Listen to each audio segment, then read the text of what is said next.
Assalamualaikum warahmatullahi wabarakatuh.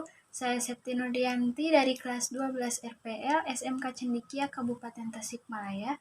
Di sini pada video ini dan video berikutnya saya akan membuat tutorial cara membuat aplikasi web SPP sekolah menggunakan framework kode Igniter 4 untuk memenuhi tugas pemrograman web dan perangkat bergerak.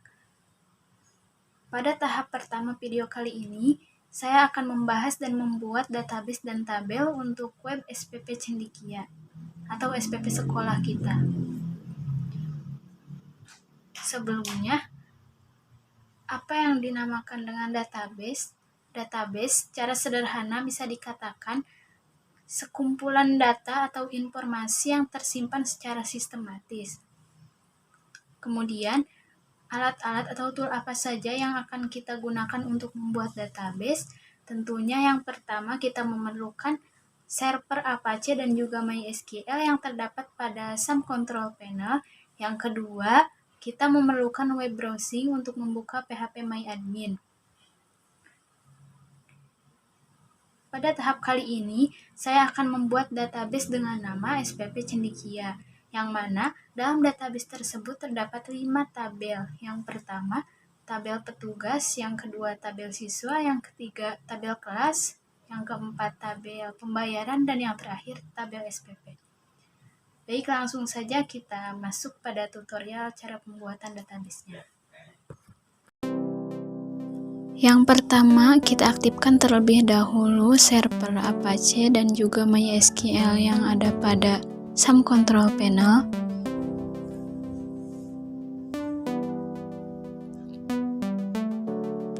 Setelah itu kita masuk pada web browser. Ketikkan localhost/php myadmin.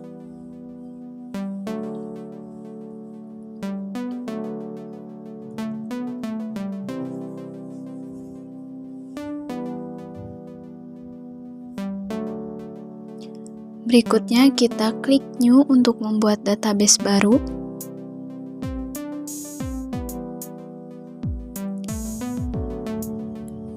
Dengan nama database SPP Cendikia. Kemudian klik Create.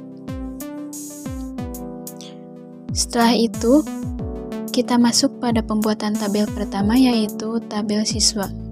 Dengan banyaknya file atau kolom 8. Setelah itu klik Go. Berikutnya kita akan isi kolom-kolomnya. Yang pertama ada ID siswa dengan tipe data integer, panjang karakternya 4. Kemudian jangan lupa pada ID siswa untuk dicentang atau diaktifkan auto increment-nya. Pada kolom kedua kita isi dengan ID kelas, tipe data integer, panjang karakternya 11. Kemudian ada ID SPP, tipe data integer, panjang karakter 11. Berikutnya ini ISN, tipe data varchar dengan panjang karakter 10. Berikutnya ada NIS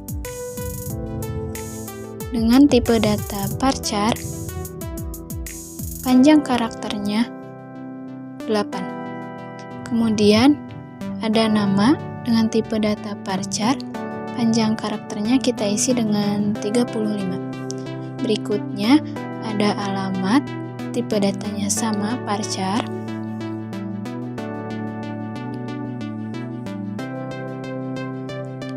Panjang karakternya kita isi 80. Yang terakhir ada telepon dengan tipe data varchar, panjang karakternya kita isi 13.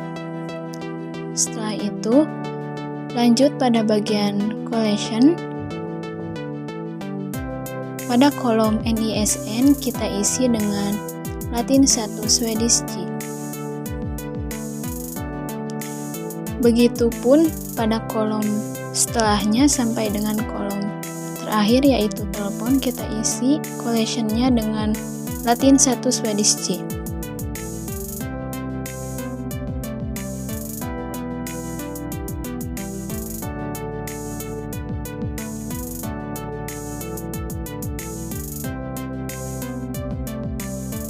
Setelah itu kita klik Save.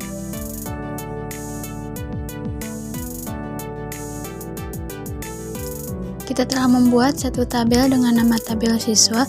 Berikutnya kita akan membuat tabel yang kedua, yaitu tabel kelas. Dengan jumlah kolom 3. Klik Create. Setelah itu pada kolom yang pertama kita isi dengan ID kelas. Pada kolom yang kedua kita isi dengan nama kelas. Pada kolom yang ketiga kita isi dengan kompetisi keahlian atau keahlian supaya tidak kepanjangan. Untuk tipe datanya ID kelas integer, untuk nama kelas varchar, kompetisi keahlian juga varchar. Untuk panjang karakternya ID kelas 11, nama kelas kita isi dengan 10 saja ya. Berikutnya untuk kompetisi keahlian kita isi panjang karakternya dengan 50. Lanjut pada bagian collection, kita isi Latin 1 Swedish C pada kolom nama kelas, begitupun dengan kolom kompetisi keahlian. Kita isi dengan Latin 1 Swedish C. Setelah itu, aktifkan auto increment pada bagian ID kelas.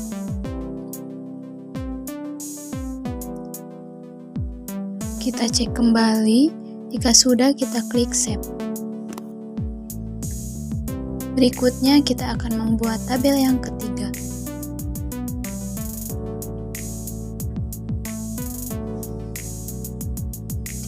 Dengan nama tabel petugas. Kita isi pada bagian atas tabel name. Untuk kolomnya ada 5, dikarenakan di sini baru 4, kita tambahkan 1 lagi. Pada kolom yang pertama kita isi dengan ID petugas. Kemudian pada kolom yang kedua kita isi dengan username. Kolom ketiga dengan password. Kemudian pada kolom keempat kita isikan nama petugas. Berikutnya kolom terakhir kita isi dengan level. Untuk tipe datanya ID petugas integer. Kemudian untuk username tipe datanya varchar. Untuk password varchar.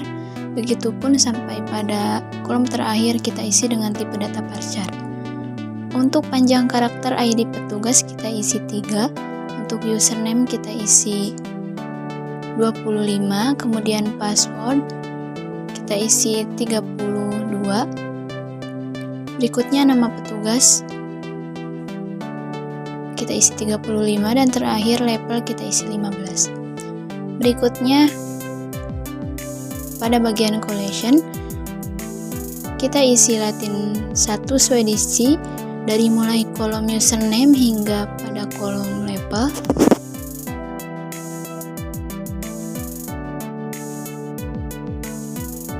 Berikutnya pada bagian ID petugas kita aktifkan auto increment-nya agar secara otomatis menjadi atribut unik atau primary key. Berikutnya kita akan membuat tabel yang keempat, yaitu tabel pembayaran.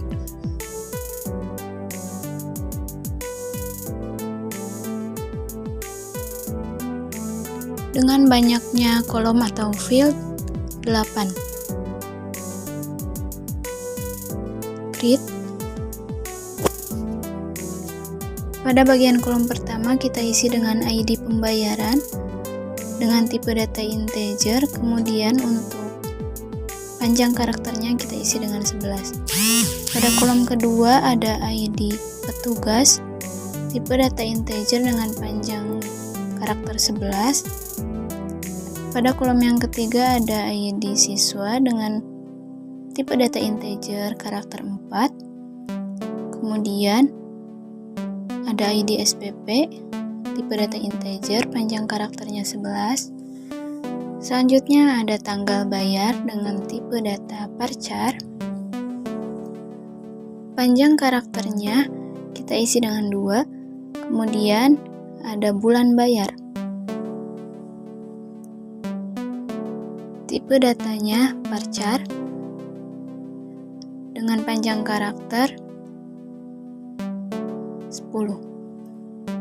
Selanjutnya tahun bayar dengan tipe data varchar. Panjang karakternya kita isi dengan 4. Yang terakhir kita isi kolom dengan jumlah bayar dengan tipe data integer, panjang karakter 11. Selanjutnya pada bagian collection, kita hanya mengisi bagian-bagian kolom tertentu saja, yaitu pada tanggal bayar, bulan bayar, dan tahun bayar saja, dengan isian Latin 1 Swedish C.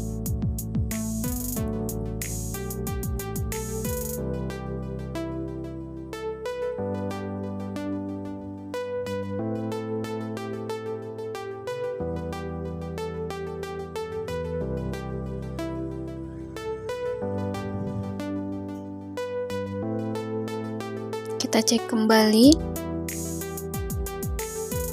Jika sudah betul, jangan lupa mengaktifkan auto increment untuk ID pembayaran.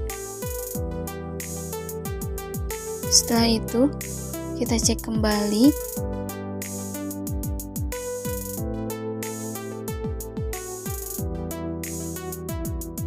Jika sudah benar, kita klik save. Terakhir, kita akan bikin tabel dengan nama tabel SPP.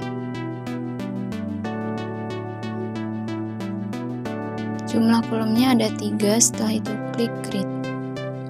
Untuk kolom yang pertama, kita isi dengan ID SPP.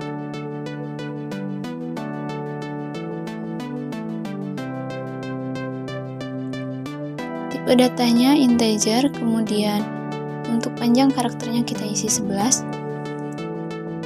Pada kolom kedua kita isi dengan tahun dengan tipe data varchar, panjang karakternya kita isi dengan 4. Kemudian kolom yang terakhir kita isi dengan nominal, tipe data integer, panjang karakternya 11. Setelah itu pada bagian collection, pada kolom bagian tahun kita isi dengan Latin 1 Swedish C. Kemudian kita aktifkan auto increment untuk ID SPP.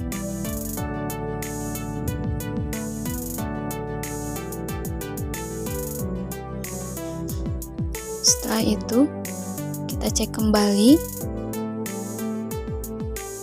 Jika sudah benar, kita klik save.